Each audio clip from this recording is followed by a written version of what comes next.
गोजोन्थों आंनि बड'लेण्ड नांगौ इउट्युब चेनेलाव नोंथांमोन गासैखौ बरायनानै लाबाय आरो आंनि भिडिअखौ अनसायनानै नोंथांमोनहा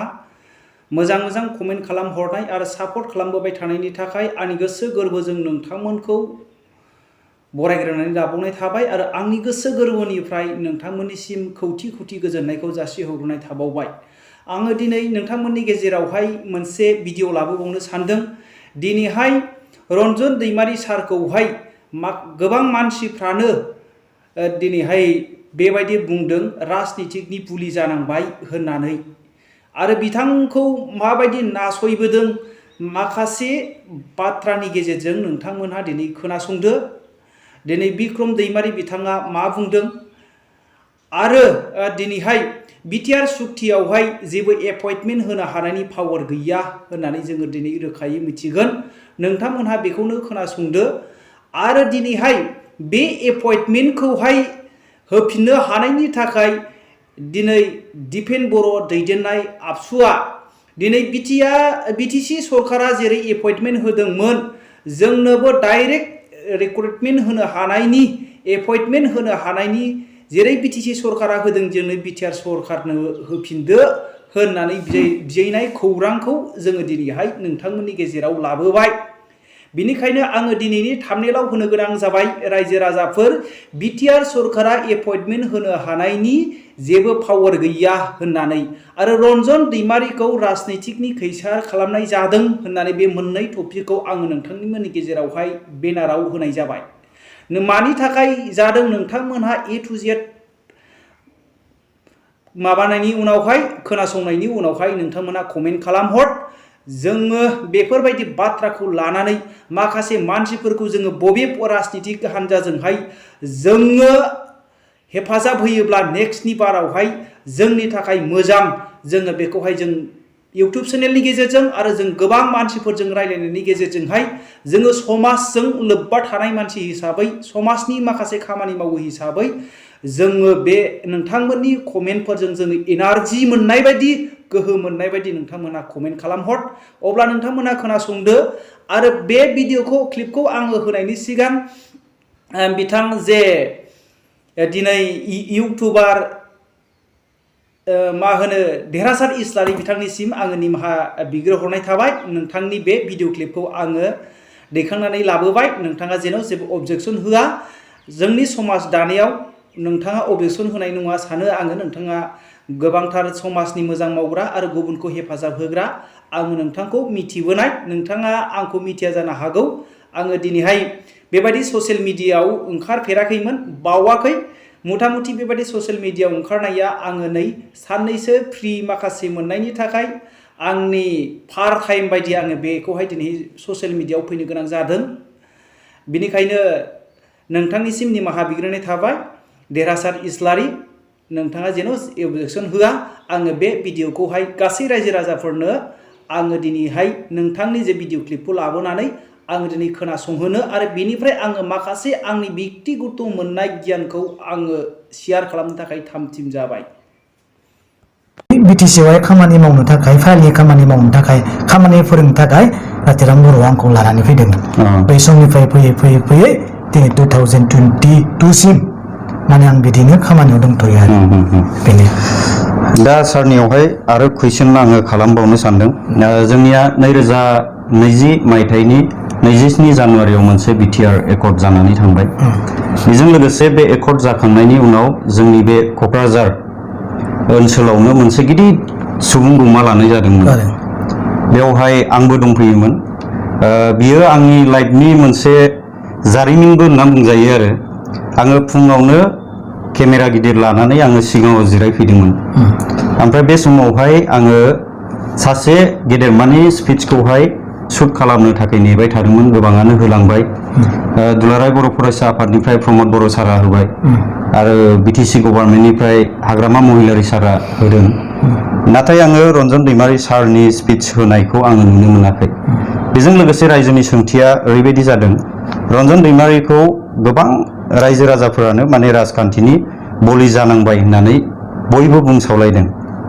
दा नोंथाङा बिनि सायाव मा बुंनो सानो? खोथाया नंगौ। दिनै रायजो राजाया मानो थाखाय मानगोनां रन्जन दैमारि एक्स एनडिएफबि नि फाउन्डार प्रेसिडेन्ट बिथांखौ मानो थाखाय राजखान्थिनि बोलि जानांदों होनना बुंदों बे निसयनो कारन थागोन कारनखौ आं बिदि नागिरनानै मोनो रायजो राजानि खुगानिफ्राय आं मिथिनानै मोनो जेब्ला 2020 मायथाइनि 27 जानुवारियाव जेब्ला एकर्ड जायो बिनि उनावहाय फार्स्ट जेब्ला रन्जन दैमारि बा एनडिएफबि साफ्रोमबो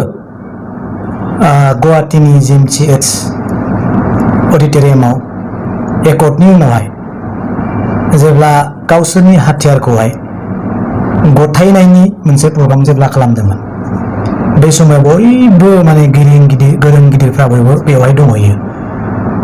अब्ला हाथियारा सोरनिमोन रन्जन दैमारिनि दैदेनजानाय ग्रुपनिनो हाथियारमोन अब्ला बै समाव जेब्लानोखि प्रग्रामा जाबाय हाथियारखौ गथायबाय रन्जन दैमारि साराबो गथायबाय गोविंद सार फेरेंगा सार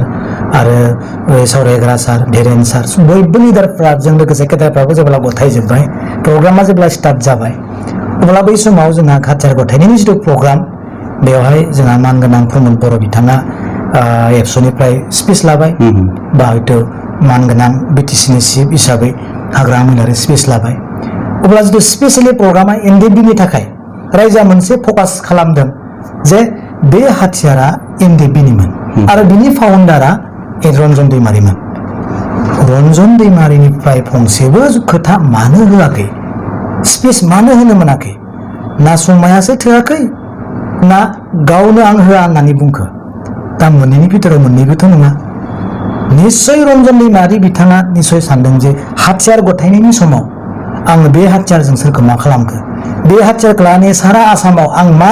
पारफरमेन्स खालामखो बेफोरखौ लानानै निस्सय रायजोनि सायाव बुंनांगौ खोथा निस्सय बिथाङा दङमोन नाथाय जेब्ला बै समखालि बिथांनो जेबो बुंनायनि स्कप होनाय जायाखै अब्ला रायजोआ जिथु मेगनजों नुबाय आरो बुंनायबो नुवाखैसै आरो जेबो खोनायाखैसै अब्ला रायजोआ मोनसे सानबाय आरे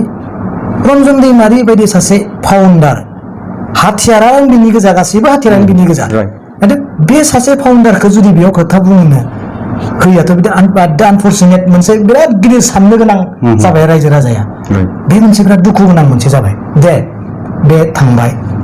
जोबलांबाय हयथ' बे मोनसे आनफर्चुनेट मोनसे टाइम जाबाय बेयो रायजोआ मोनसे आखेट थाखाबाय गोसोआव दे मानो बुंनो होआखैसै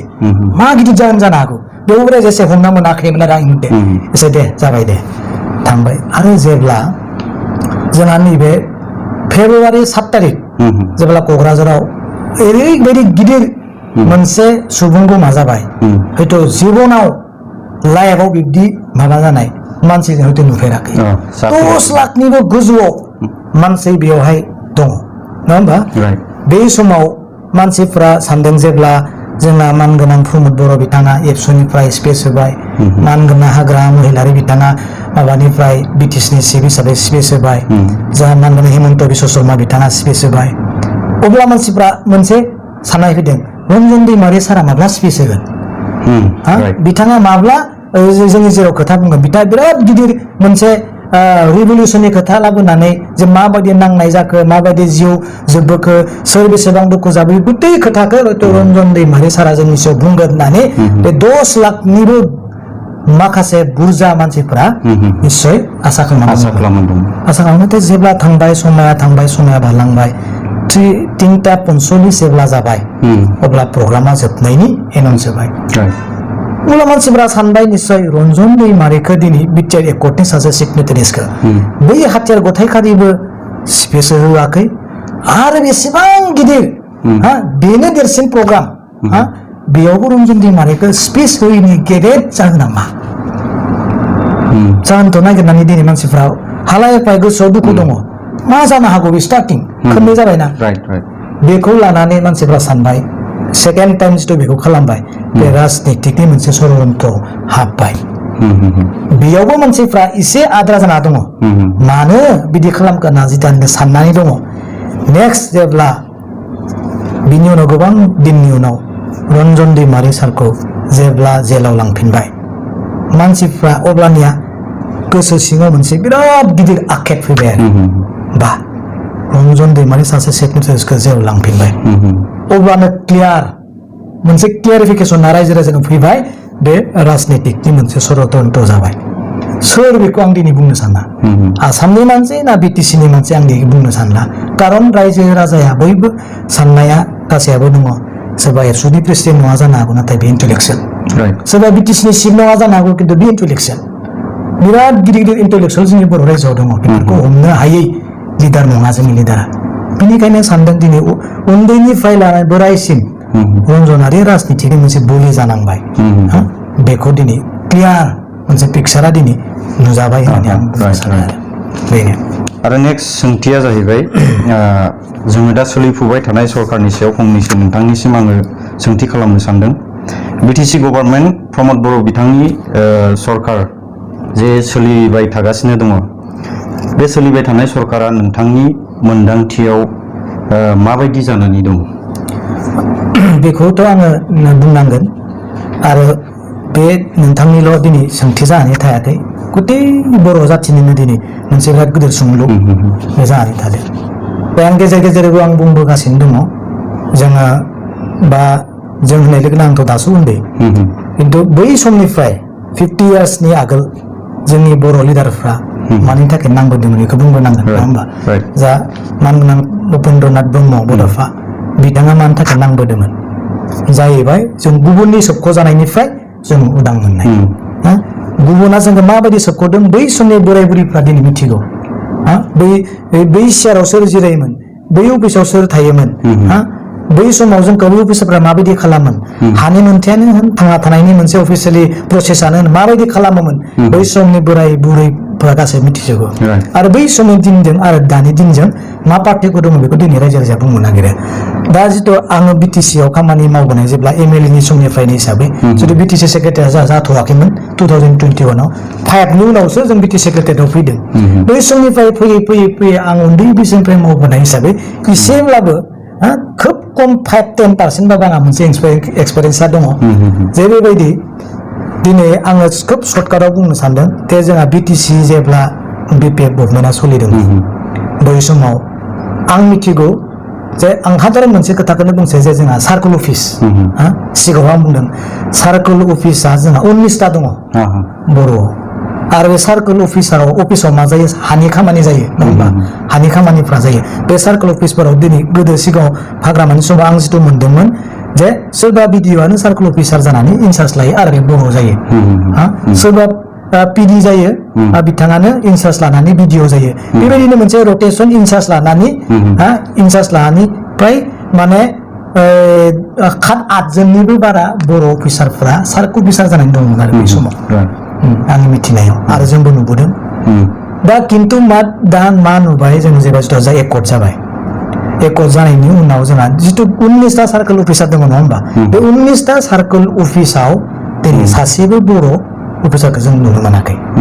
बेथ' बिराद साननो गोनां मोनसे खोथा जेब्ला एबसुआ आंनि आनसलिकनि आरो डिस्ट्रिक्टनि जेब्ला सानैसो मोनसे खोथा लाना फैदोंमोन आं बेखौ बुंदों एबसुफोरनियाव नों माबायदि जों बा नोंसोरो माबायदि एक्सेप्ट खालामनो हागोन बिटिआर रेकर्डनि उनाव जुदि सार्कोल अफिसाराव सासेबो बर' अफिसार गैयाबा बेयाव मा खामानि जायो होनना बुंदों हानि खामानि जायो जाय हानि खामानिफ्रा दिनै मबे खास लेन्ड मबे ग्रेजिं लेन्ड मबे अबैध लेन्ड गासिबोखौ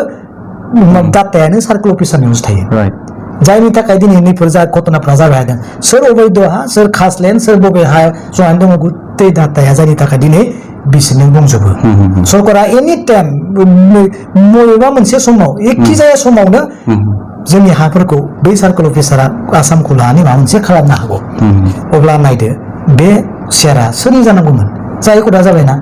बे शेयाराथ' बिसिनि जानाङामोन जायफ्रा दिनै जिरायना दोङो बिनि थाखायनोथ' नांदोंमोन नङा होमबा बिनि थाखायबो जों नांदोंमोन ना जोंबा आंहा भुल जागोन ना मा बुंनो सानलाय खिन्थु बिसोरो नांदोंमोन जे बेयाव जोंनि मानसिया जिरायनांगौ बेयाव जोंनि अफिसा जिरायनांगौ ना गुबुनाबो फैनांगौ खिन्थु जोंनि मानसिया मेक्सिमामा जानांगौ नों नायदो नों पिडि प्रजेक्ट डाइरेक्टरा जाहैबाय गासैबो गुबुन जाति बै समाव हाग्रामानि समावथ' बिदि नङामोन हाग्रामानि समाव बा हाग्रामा बा बिपिएफनि समाव साब्रैबो बर' बिदि जायोमोन बा सानै गुबुन बर' जायोमोन बेफोरखौ जों मोनजोबखानाय दा अब्ला बिटिआर एकर्डनि उनावबो नों सासेबो पिडिखौ जों जुदि सेराव लाबोनो हायाबा बै समनि आरो दा समनि मा पार्थक्य जाखो आं बास्तबखौसो बुंदों नों नाय क'क्राझार चिरां बाक्सा उदालगुरियाव नायनो बेयाव बर' पिडि दङ नामा सासेबोथ' गैया अब्ला नों बर' अफिसारानो जुदि नों निलबा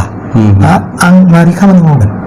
नों थांलाय सार्कल अफिसाराव दा नोंनि खामानिया मा जागोन नोंनो थांलाय सार्कल अफिसाराव दा नों माबा मोनसे खामानि लाना थांब्ला नोंनि खामानिखौ मावनो हागोन नामा रायजोनियाव अनेक रायजोनियाव नोङो सों नोंनि खामानिया मा पेन्डिं जागोन गुवाहाटि थांनांगोन नोङो बेबायदि हारा हास्ति जोंनि गेजेराव जादों आरो जिथु जोंहा सेक्रेटारियेटआवबो जोंनि मानसिया बेयाव दङमोन बर' अफिसारा मेक्सिमाम एस अफिसार दङमोन आं बेखौ गले गले बुंगोन नों एडमिनिस्ट्रेसनाव जुदि बिल्डिंआव जुदि जोंनि बे मेन खुलियावनो जुदि गावनि मानसिया जुदि थायाब्ला गावनि मानसिया जुदि थायाब्ला नोङो सासन खालामनो मोनाब्ला आरो बुंनांगौ मा दंबावो देलाय नोङो जुदि 8 जन एस अफिसाराव जुदि सासे सानैल' जुदि नोङो बर' मानसिब्ला 7 जन नों माबोरै हागोन नोंथ' हानाय नङा ना दा बिदि जाना दङ जोंनि अफिसारफ्रा बेनिखायनो किसुमानफोरा मावगासिनो दङ नों बहुत बुस्थुआ दिनै फाइल दङ आं उनाव डिटेल्स होगोन आं दा होथ'वा मबे फाइलाव मा जाना दं आं डिटेल्सखौ होजोबगोन सोर कम्पानिया मा खामफायदों सोर बेसेबां फैसा लांदों सोर मा लिरनानै दोनदों सिङारि जोंखौ मा लिरगासिनो दङ बेफोरनि डिटेल्सखौ आं होगोन नाथाय आं बेखौ जानाङा होननानैसो आं सानो जायनि थाखाय आं गोबां अफिसारफोरजोंबो रायलायनाय जायो हाबोदान खिन्थु नाय मोजाङै फाइला बेफोरखौ आं दिनै रायलायो बे जानाङाथों आं बिदि सानो आरो दा बर्तमान अब्ला बै समनिखौ नायोब्ला दानिखौ नायोब्ला माने बुंनांगौ बायदि मोनसे खोथा जाहैबाय होनना आं सानो बे जोंनि सरकार जोंनि काउन्सिल बियो जोंनि मानसिया खुंनो मोननांगौ जोंनि मानसियानो बाहादुरि खालामनो मोननांगौ जों दिन्थिनांगौबा जोंनि मानसियानो दादारि दिन्थिनो मोननांगौ बास नाथाय गुबुना जोंखौ नङा जिथु बेयाव मोनसे स्पिरिट दङ बेबायदि आरो नेक्स्ट सोंथिया about recruitment of BTC specially बड' इउथ्स बिनि सायाव नोंथाङा मा बुंनो सानो दा बेथ' जोंनि बिराद गिदिर मोनसे सोंलु बे नैबे काउन्सिलावनो जरित दङ बेया दा जोंनि बड' इउथ रिक्रुटमेन्ट होनायनि सायावनो दिनै हयथ' जानो हागौ मानगोनां फुमन बर'आबो गोसो होबाय थादों आं बुंनो साना फुमन बर' सार बिथाङाबो जे जाथिखौ बे आंनि बर' जाथि नङालै आं गुबुनसो होननानै बुंनायबो सानाखै मिथिबाय खिन्थु बेबो नाजागासिनो खिन्थु सिस्टेमनि बाहेराव बिथाङा दिनै दङ आरो बेया माबा मोनसे कमि जानो हागौ जे एडभाइसनिबो कमि जानो हागौ आरो मोनसे खामानिबो जानो हागौ आरो मोनसे जाबाय रोङाखैबो जानो हागौ बे मोनथामनि बिथोराव मोनसे जागोन आरो दा नोङो रिक्रुटमेन्टखौ माबायदि होगोन आङो मोनसे माबा दिन्थिनो जेनेबा सिगाङाव जोंहा माबामोन दे मा होनो आं माबाखौनो बुंसै डाइरेक्टनो जोंहा सेन्ट्रेल सिलेक्सन बर्ड दङमोन दा प्रमद बर' बिथाङाबो माबोरै रिक्रुटमेन्टखौ बर'फोरखौ होनो हागोन बेखौबो सिन्था खालामगासिनो दङ जायनि थाखाय दाखालि नै माबा दङ 19 एप्रिल 2022 थांबाय जोंहा एप्रिल बारलांबाय बेयाव CRB होननाय मोनसे कमिटि गठन खालामदों माबा मा होनो बड'लेण्ड रिक्रुटमेन्ट बर्ड बिदि दिहुनदों आरो दा अब्ला बै समाव जोंहा CSB दङमोन सेन्ट्रेल सिलेक्सन बर्ड बिनि चेयारमेना दङमोन जोंहा माबा बिनि चेयारमेना जाहैबाय मा दङमोन माबा ब्रह्ममोन दे बिनिया जितेन्द्रनाथ ब्रह्मना मोनसे सासे दङमोन आं एसे बावबाय जायखिजाया सेन्ट्रेल सिलेक्सन बर्डनि चेयारमेना बर'मोन खिन्थु दा नों नायदो नों नायदो नों नै प्रिन्सिपाल सेक्रेटारि दानि जिथु आइएस अफिसार बे चेयारमेन बेथ' जोंनि नैबे आंनि जिथु मिथिनायाव आंनि बुजिनायाव जोंनि मानसियानो चेयारमेन जानांगौ नङा होमबा सिभिलियान ससियेल वार्कार बेनो माबा जानांगौ सेन्ट्रेल सिलेक्सन बर्डनि मेम्बार जानांगौ बा आदार्सनिफ्राय सानैसो लाबाय बाखिया जोंनि बर' जाजोबनांगौ नों नायदो principal secretary chairman AFA secretary BTC director CSD सब गुबुन मानसि गोजा रुम अफिसार गुबुन सेक्रेटारि डिपार्टमेन्ट पार्सनेल सब गुबुन नोंसिना खालामदों बेबायदि जेनेबा सेन्ट्रेल रिक्रुटमेन्ट बर्ड जिथु बे जोंनि आखायाव गैया प्रिन्सिपाल सेक्रेटारियासो चेयारमेन दा गावनि मानसिया जुदि चेयारमेन जानायबा चेयारमेननि फांसना माबायदि मिथिखायोना चेयारमेनानो अल इन अल जाबाय आरो बेयाव लिरबावदों बिराद डेन्जारनि नायदो नोंसोरो बेयाव लिरबावदों नैबे दा central recruitment board BTC shall not have the power of appointment मिथिबाय एपइन्टमेन्ट होनायनि बिटिसिआ कुनु माबायानो गैया हा नों नायदो होमबा एकदम मेरिट लिस्टआव थांगोन दा मेरिट लिस्ट थांनायाथ' जेनुइन एकदम बरिया मोनसे जेनुइनाव थांबाय खिन्थु आं हागोन होनबा नों हागोन होनबा बिसोरजों कलेज खालामनो बिथांमोनाथ' जोंनि सायाव गोजौआव नांसोबाया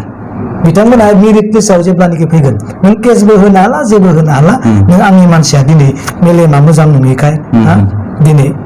नों थालांबाय ना जेनुइन मानसिया थांबाय दा नोङो नै दिनै माबाया मा होनो नियाव नायदो नोङो एबसुआ माबा हैदों मा होनो मेम'रेन्डाम हैदों मेम'रेन्डामखौ आङो दिल्लीयाव हरबाय बेबो होबाय नै जे बेयाव दिल्लीयाव 6 नम्बराव होदों बिसोरो special direct recommend drive for the Bodo' youth बैयावसो दिनै खावलायहैनांदों दिल्लीयावसो जे बड' इउथनि थाखाय स्पेशल रिकमेन्ड हो खिन्थु काउन्सिला नोंनि आखायावनो दोङो खिन्थु नों मा बेयाव नों खावलायहैबाय खिन्थु चेयारमेना नोंहा मा चेयारमेन जाहैबाय नों गुबुन जाथि जोंना प्रिन्सिपाल सेक्रेटारिया एकदम बाहेरनि मिलायाखैना नों बेयाव दिल्लीयाव हैबाय मेम'रेन्डामखौ एबसुआ हैदो मोजां जादों दे थिगानो आंबो गाज्रि मोनदों खिन्थु नोंहा चेयारमेना जाहैबाय गुबुन जाथिखौसो मिलायाखैना ओमफ्राय नोङो बेयाव बुंबाय बेयाव बुंदों नै सिगाङाव 2020आव बेलटिया जेरै डाइरेक्ट रिक्रुटमेन्ट मोनदोंमोन बेबायदिनो इउथफोरखौबो डाइरेक्ट रिक्रुटमेन्ट हो बै बेलटिया होनाय बायदि होननानै बिसोरो बेयाव मेम'रेन्डाम हैदों मिथिबाय अब्ला नाय काउन्सिलाथ' नोंनिनो ना हरबाय काउन्सिलखौ बिनि सिगाङावथ' जोंहा मानगोनां प्रमदान ना बेयाव दिल्लीयाव मानो थांनो नोंनियावनो दंजोबो पावारा प्रमद सारनियावनो दंजोबो गोविन्द सारनियावनो दंजोबो बेलटिफ्रासो एनडिबिआसो गोविन्द सारनिनो बेलटिया सार सोब फेरेंगा सारनिनो सावरायग्रा सारनिनो सोब गासै बिसोरनिनो मानो होनो हाया होमबा बे मेम्बारखौ सोर सायख'खो बे मेम्बारखौ सोर सायख'खो दा बेबो जे बेसेबां लास्टिं जागोन बेखौ मिथिया थारमाने सेन्ट्रेल सिलेक्सन बर्डआ अलरेडि केस होबाय जे सेन्ट्रेल सिलेक्सन बा मोनसे बडि बियो पार्मानेन्ट बडि बियो बेखौ रावबो सेफायनो हाया जेरै एपिएससिखौ दाखालि मोनसे केलेंकारि जादोंमोन बेखौ पद हिसाबै चेयारमेन हिसाबै बेखौ एपिएससि माबा जय माबाखौ माबा खालामबाय मा होनना बुंगोन बेखौ जेलाव होबाय खिन्थु एपिएससि माबाया दाबो दङ नङा होमबा बेबायदि आरो दा नैबे जिथु सेन्ट्रेल सिलेक्सन बर्डनि जिथु केस बेयो बिटिसिआव दंफैयो दे बिसोरनि फांसना सेन्ट्रेल सिलेक्सन बर्डसो जानांगौ खिन्थु दिहुनना होलायबाय सिआरबि सेन्ट्रेल रिक्रुटमेन्ट बर्ड दा केस नांलायबायना दा नों नोंनिफ्राय साखरि होबाय ओमफ्राय बैसोरो जिथु केस होफैनोबा मा जागोन नों जाया होमबा बेबायदि अबस्था दा नै एबसुआ नैयाव नै गोबां इमप्लिमेन्टफोरखौ खालामनो थाखाय हरजोबदों आंनियाव कपि दंजोबो दा जेनेबा नै नों नाय नाम्बार वानाव बेफोर जोंहा जानांगौ जे उपेन्द्रनाथ सेन्ट्रेल इउनिभारसिटि बरमा बाक्सा बेफोरबो जायाखै बेनो दङ नै बेयाव दंजोबो नै गोबां दङ गासैजों 24टा 28-30टासो दङ खोमा मिथिबाय 30टासो दङ खोमा बेबायदि आरो दा अब्ला नोङो नाय जेनेबा जोंहा एक्सटेनसननि खोथा बुंदों दा बुंनो थाङोबा नों एक्सटेनसनाबो जाला रन्जन जाथ'वाखै रन्जन दैमारि साराबो गवाखै केदारफोराबो गवाखै दा एनडिबिफोराबो साख्रि मोनाखै मास्टारफोराबो माबा रेगुलार जायाखै इउथफोराबो साख्रि मोनाखै फान्डिंआबो फैयाखै मिथिबाय होमबा मा होनना बुंबावगोन दा बेनिखायनो आं फंसे खोथायाव आं बेखौनो बुंनो सानो गोलाव जागोन फंसे खोथा आं बेखौनो बुंनो सानो जा टिमजों दा बल गेलेबाय थादों नङा होमबा कन्टेस्ट जा इमान गिदिर टिमजों बल गेलेबाय थादों दा जोलुर गेलेबाय थादों नों बै गेलेग्राफ्रा गेलेनो हागोन ना हाला नङा होमबा दा जोंहा मेन डिफेन्डारानो जोंहा प्रमद बर' गल होग्रायाबो बेनो जानांगौ नङा होमबा हायोबा डिफेन्सनिफ्राय गल होयोना हायोबा हैथां जुदि गेलेना जुदि मेंबायबा नोंहा जुदि साबस्टिटिउट मानसि दोङो नों बेखौसो गोराथ' जागासिनो नों रायजा नुगासिनो दंना आं गेलेबावगोन होननानै नों जुदि हाया लाखिनो जुदि गेलेबाय थायोबा हाफ टाइमाबो बारलांना जुदि टाइमा जुदि फिनिश जायोबा नों रायजा नोंखौ मा होनगोन क्वालिफाइड नों जानाय नंला नों जुदि हालाब्ला दा मानगोनां जोंहा मानगोनां प्रमद बर' बिथाङा जुदि गेलेनो हालाब्ला नों ओंखारदो मोजां मानसिखौ नों गेलेहोनानै गलखौ नों होदो नों गल सोनो हायाबाबो नों डिफेन्सखौ खालामदो नङाबा जोंबो गल सोबाय थागोन लास्टायाव नोङो जिर' जाहैगोन बेबायदि आरो दा बेफोरखौ लानानैनो आं माने किसुमान खोथाखौ बुंनाय जायो सोरबाया दुखु मोनगासिनो नुगोन बेखौ आङो अब्लाबो जेबो साना आरो दा बेफोर गासिबो सारनि बाथ्रा बुंबोनायाव आङो गोबां नोजोर लाखिबोबाय दा जोबथारनाय सोंथिखौ आङो खालामनो सानदों जे बे गासिबो बाथ्रा बुंनायफोरनि गेजेरावहाय माने लास्ट सेसनाव आङो बे कुइसननि सायावहाय नोंथांनिफ्राय मिथिनो लुबैदों जे हाग्रामा आरो प्रमद बिथांमोन सानैनि गेजेराव नोंथाङा मा लुबैयो बा मा हास्थायनाय दं बिथां सानैनि गेजेराव? औ दा आं बे खोथाखौ बुंबोगासिनो दङ हाग्रामा आरो प्रमद बर'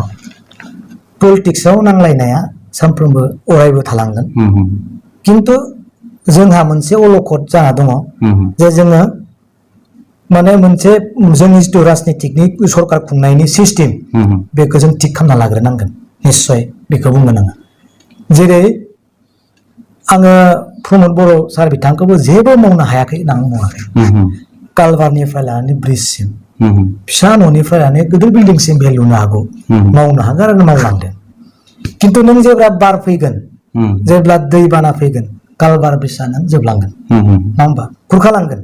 जेब्ला गिदिर बारहुंखा फैगोन नोंनि लुनाय इनस्टिट्यूट नोंनि लुनाय बिल्डिं नोंनि लुनाय स्कुलाबो बिरखारजोबलांगोन बे खुन्थिकिया बा बोसोरकिया बा पार्मानेन्ट बे नङा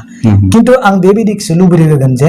बार अखा दै बानायाबो सेफायलांनो हायै मोनसे जोंनि जिथु सिस्टेम एकर्ड जानायनि उनाव जिथु जोंनि सिस्टेम थानांगौ बे सेराव सोरजिनाय नांगौ बेखौ रावबो दिनैसो खारनो हायो बारहुंखा दै बानायाबो लांनो हायो जोंनि जिथु पावार जेब्ला सासे मानसिया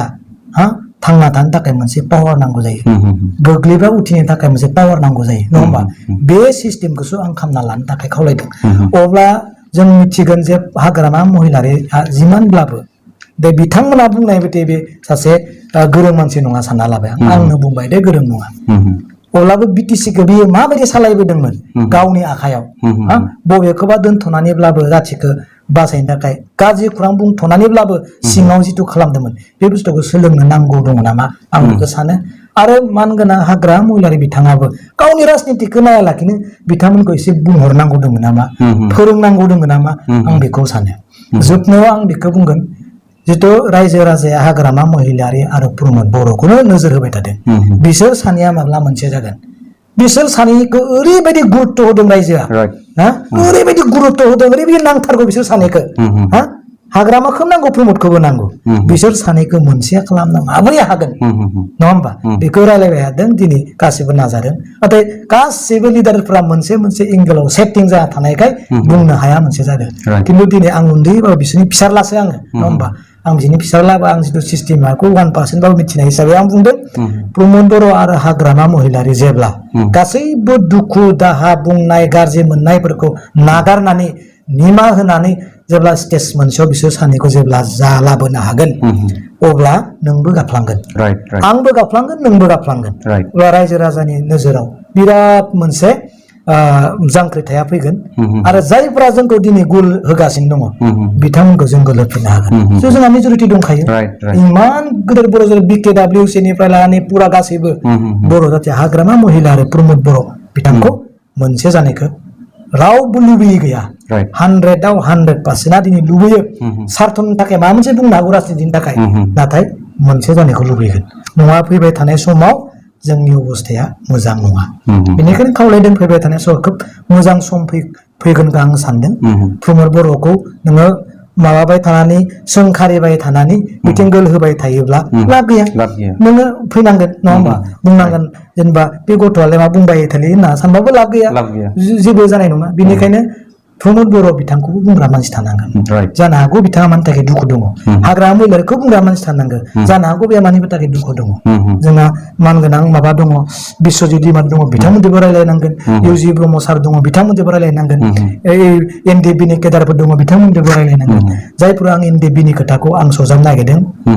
एनडिएफबि नि खोथा बुंनाय लोगोनो आं मोनसे गोजांनाय मोनो